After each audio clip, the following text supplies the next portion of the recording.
네, 하나님을 아는 것이 우리의 힘입니다. 한동안 더 평안하셨습니까? 오늘은 내면 세계의 질서와 영적 성장 제4부 영적인 힘 11장 믿음으로만 버티는 인생에 대해서 함께 나누겠습니다. 내면 세계의 질서가 잡히면 영적으로 성장하게 됩니다. 우리는 이를 위해서 5가지 테마를 나누고 있는데요. 동기부여, 시간사용, 지혜와 지식, 영적인 힘, 회복입니다. 오늘 우리가 함께 나눌 것은 영적인 힘인데요. 내면 세계가 질서 정연한 상태에 있다면 그리스도 앞에서 홀로 잠잠히 있는 것을 두려워하지 않기 때문일 것입니다. 여러분은 그리스도 앞에서 혼자 있는 것을 두려워하고 있습니까? 인도 선교사였던 스탠리 존스의 이야기입니다. 그가 말년에 전신이 마비되는 장애를 얻었을 때 했던 고백이 이와 같습니다. 나에게 내 믿음을 받쳐줄 외부의 버팀목이 필요 없다. 왜냐하면 믿음이 나를 붙들고 있기 때문이다.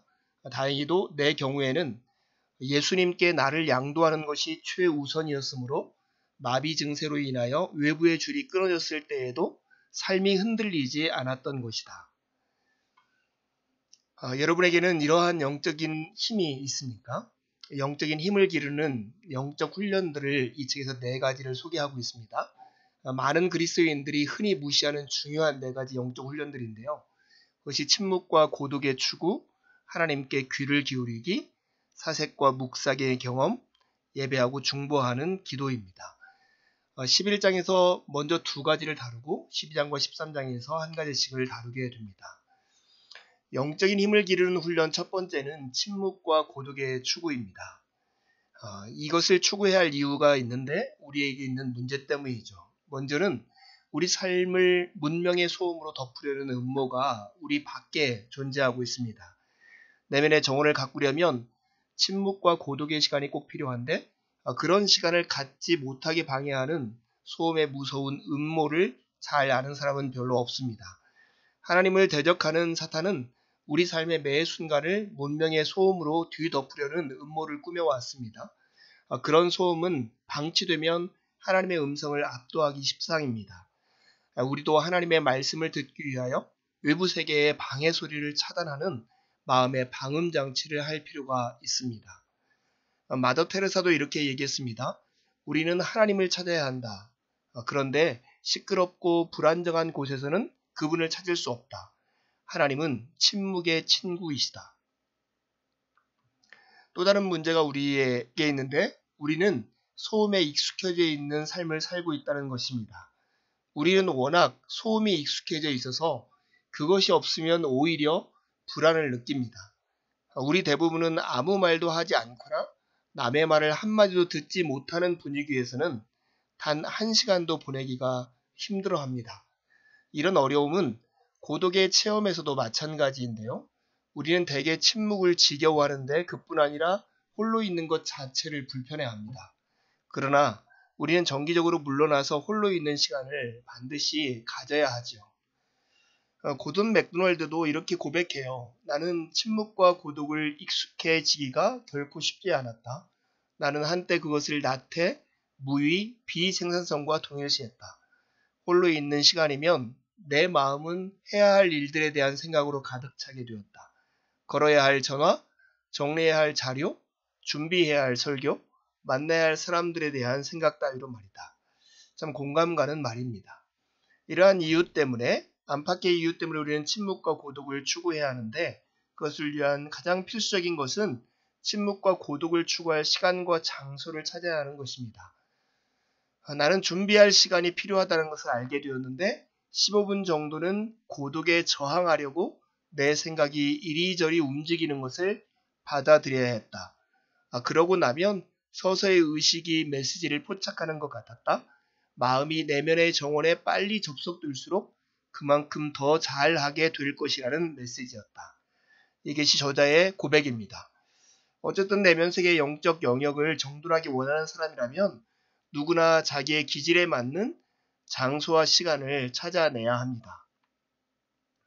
근데 우리가 침묵과 고독의 훈련을 하는 이유가 무엇일까요? 그것은 2번째 훈련인 하나님께 귀 기울이기 위한 것입니다. 하나님께 귀 기울이는 훈련이 필요한 이유와 배경이 되는 우리 삶의 문제가 있는데요. 그것은 말씀을 듣는 법을 배우지 못하고 있는 우리의 현실입니다. 내면 세계의 정원을 가꾸려면 침묵과 고독의 시간을 따로 확보해야 할 뿐 아니라 그런 상황에서 의식적으로 듣는 훈련을 해야 합니다. 그런데 대부분의 그리스도인들은 어릴 때부터 하나님께 말하는 법은 배우지만 그분의 말씀을 듣는 법을 배우지는 못합니다. 어떻게 하면 하나님께 귀를 기울이며 살 수 있을까요? 가장 기본적으로 성경을 펴고 성령의 조명하심에 민감해져야 합니다. 성경을 펴고 하나님의 신비를 열어 보이는 영감 어린 성경 기자의 발 밑에 앉을 때마다 그분의 말씀을 듣는 것입니다. 우리는 우리 속에 계신 하나님의 성령이 일깨우시는 바에 민감해질 때 하나님의 말씀을 듣게 됩니다. 성령의 권능을 받은 설교자나 성경교사가 말씀을 가르칠 때 그런 듣는 작용이 우리 안에 또한 일어날 것입니다. 고든 맥도날드는 하나님께 귀 기울이는 것, 성경을 펴고 성령의 조명을 받는 것을 좀 더 구체적으로 우리에게 가르치는데요. 그것이 바로 일기 쓰기입니다. 그런 일기를 쓰는 과정 속에서 하나님이 자기에게 하시는 말씀들을 더 깊게 실존적으로 이해했다고 합니다. 왜 그랬을까요? 그것은 자신의 속사람을 적나라하게 직면할 수 있는 시간이 일기 쓰는 시간이었기 때문에 그렇습니다. 그는 이렇게 고백해요. 일기를 쓰면서 점차로 깨닫게 된 점이 있다. 그것은 일기를 통해 나 자신이 결코 적나라하게 전면해 보지 못한 속사람을 마주하게 된다는 사실이었다. 두려움과 갈등은 뚜렷한 정체가 드러나지 않은 채 내 속에 그냥 남아있을 수 없었다. 그것들은 표면에 노출되고 이름이 붙여졌다. 그리고 일기를 쓰면서 하나님의 성령이 생각과 통찰의 많은 부분을 지도하고 계심을 조금씩 의식하게 되었다. 지면을 통해 하나님과 내가 인격적인 교류를 하고 있다고 느꼈다. 어떤 일기를 썼을까요? 그가 일기를 쓴 내용을 이렇게 고백합니다. 나는 거의 매일 일기를 쓰지만 가끔 쓰지 못하고 지나치더라도 크게 개의치 않는다. 내 습관으로는 아침 경건 시간에 맨 먼저 하는 일이 일기 쓰기인데 달리 말하면 아침에 하는 최초의 일인 셈이다. 그러면 어떤 내용일까?